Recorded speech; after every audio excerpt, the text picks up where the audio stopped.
Christmas Day in the Morning by Pearl S. Buck. He woke suddenly and completely.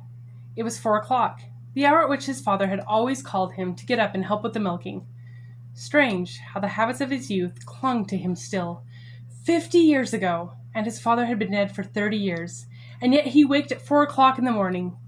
He had trained himself to turn over and go to sleep, but this morning, because it was Christmas, he did not try to sleep. Why did he feel so awake tonight?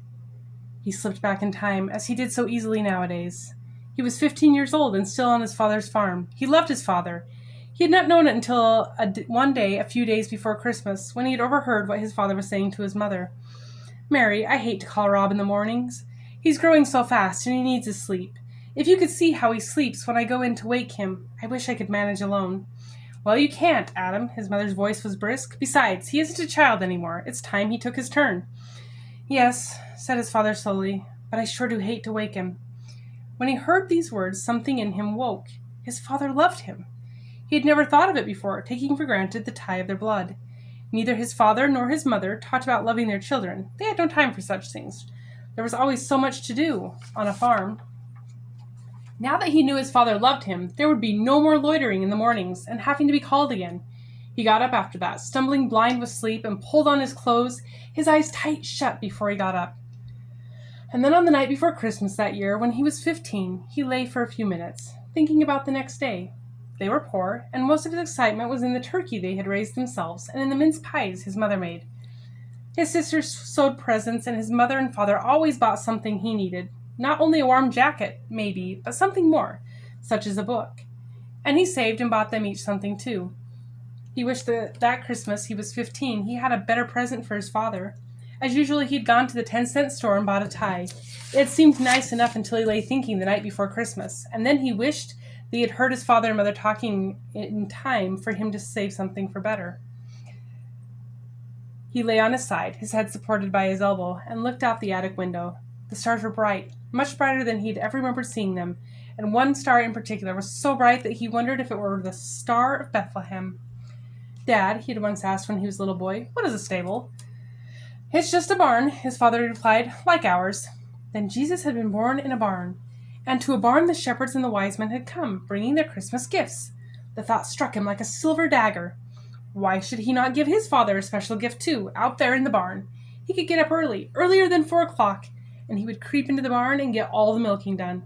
He'd do it alone, milk and clean up, and when his father went in to start the milking, he'd see it all done, and he would know who had done it. He laughed to himself as he gazed at the stars. It was what he would do, and he mustn't sleep too sound. He must have waked 20 times, scratching a match each time to look at his old watch. Midnight, and 1:30, and then 2 o'clock.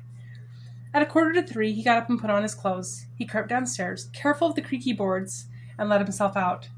The big star hung lower over the barn roof, a reddish gold. The cows looked at him, sleepy and surprised. It was early for them, too. "So, boss," he whispered. They accepted him placidly, and he fetched some hay for each cow, and they got the milking pail and the big milk cans.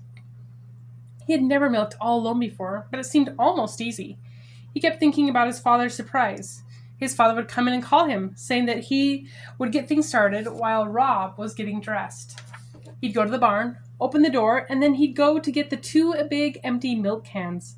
But they wouldn't be waiting or empty. They'd be standing in the milk house filled. "What the?" he could hear his father exclaiming. He smiled and milked steadily, 2 strong streams rushing into the pail, frothing and fragrant. The cows were still surprised but acquiescent. For once they were behaving well, as though they knew it was Christmas. The task went more easily than he had ever known it to before. Milking for once was not a chore. It was something else, a gift to his father who loved him. He finished. The 2 milk cans were full, and he covered them and closed the milk house door carefully, making sure of the latch. He put the stool in its place by the door and hung up the clean milk pail.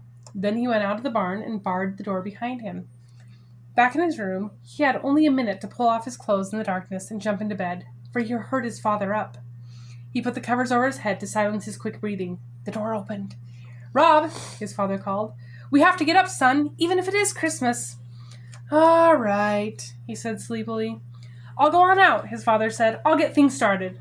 The door closed, and he lay still, laughing to himself. In just a few minutes, his father would know. His dancing heart was ready to jump from his body.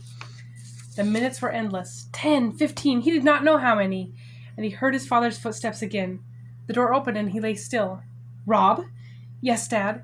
You son of a... His father was laughing, a queer sobbing sort of laugh. Thought you'd fool me, did you? His father was standing beside his bed, feeling for him, pulling away the cover. It's for Christmas, Dad. He found his father and clutched him in a great hug. He felt his father's arms go round him. It was dark, and they could not see each other's faces. Son, I thank you. Nobody ever did a nicer thing. Oh, Dad, I want you to know. I do want to be good. The words broke from him of their own free will. He did not know what to say. His heart was bursting with love. Well, I reckon I can go back to bed and sleep, his father said after a moment. No, hark, the little ones are waked up. Come to think of it, son, I've never seen you children when you first saw the Christmas tree. I was always in the barn. Come on. He got up and pulled on his clothes again, and they went down to the Christmas tree, and soon the sun was creeping up to where the star had been. Oh, what a Christmas! And how his heart had nearly burst again, with shyness and pride, as his father told his mother and made the younger children listen about how he, Rob, had got up all by himself. The best Christmas gift I ever had, and I'll remember it, son, every year on Christmas morning so long as I live.